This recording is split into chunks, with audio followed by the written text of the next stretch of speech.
Halo semuanya, perkenalkan nama saya Maria Goresian Fobia, NPM 32210021, Fakultas Ilmu Pendidikan, Program Studi Pendidikan Bahasa Inggris, semester 3. Di sini saya akan menceritakan tentang larangan berwisata ke cagar alam.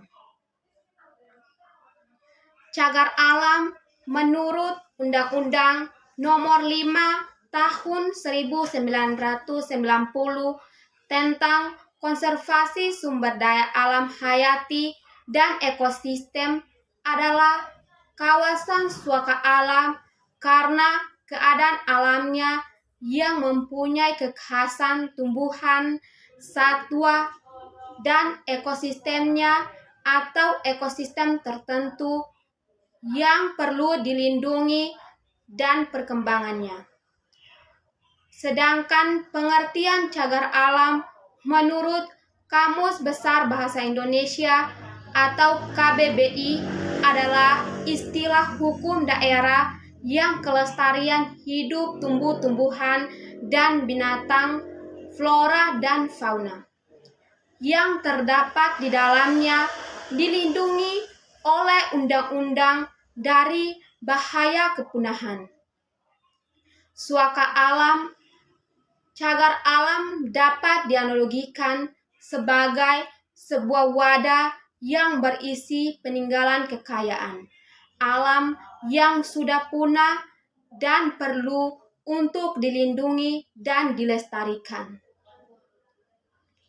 Melalui berbagai pengertian cagar alam tersebut, adapun kriteria-kriteria yang harus dipenuhi sebuah kawasan agar ditetapkan sebagai kawasan cagar alam menurut Direktorat Jenderal Perlindungan Hutan dan Konservasi Alam Kementerian Kehutanan, yaitu yang pertama, mempunyai keanekaragaman jenis tumbuhan dan satwa. Kedua, mewakili informasi biota tertentu atau unit-unit penyusunannya. Ketiga, mempunyai kondisi alam, baik biota maupun fisiknya yang masih asli. Dan keempat, mempunyai luas yang cukup dan bentuk tertentu agar menunjang pengelolaan yang efektif dan menjamin keberlangsungan proses ekologi secara alami. Kelima, mempunyai ciri khas, potensi, dan dapat merupakan contoh ekosistem yang keberadaannya memerlukan upaya konservasi dan mempunyai komunitas tumbuhan atau satwa beserta ekosistemnya.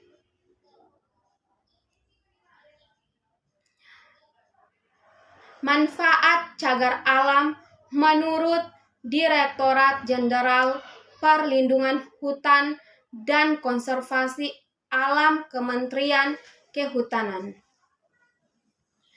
Cagar alam memiliki beberapa manfaat, yaitu yang pertama, penelitian dan pengembangan, yang kedua, ilmu pengetahuan, yang ketiga, pendidikan, yang keempat, kegiatan penunjang budaya.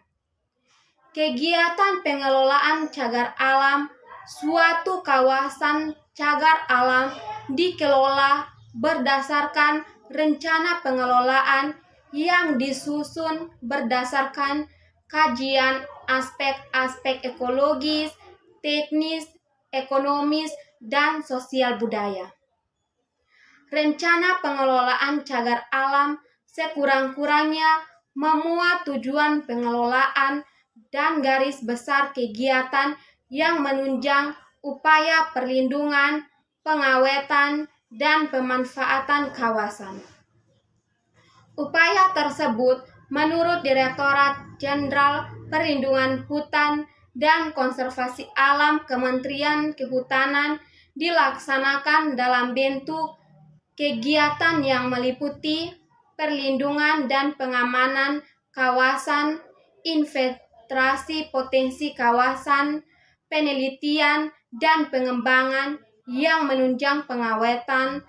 Taman wisata alam adalah hutan wisata yang memiliki keindahan alam, baik keindahan flora, fauna, maupun alam itu sendiri, yang mempunyai corak khas untuk dimanfaatkan untuk kepentingan rekreasi dan kebudayaan. Adapun kriteria-kriteria untuk penunjangan dan penetapan sebagai kawasan taman wisata alam, yaitu mempunyai daya tarik alam berupa tumbuhan, satwa atau ekosistem, gejala alam, serta formasi geologi yang menarik. Mempunyai luas yang cukup untuk menjamin kelestarian, fungsi, potensi, dan daya tarik untuk dimanfaatkan bagi pariwisata dan rekreasi alam. Kondisi lingkungan di sekitarnya mendukung upaya pengembangan pariwisata alam. Manfaat taman wisata alam.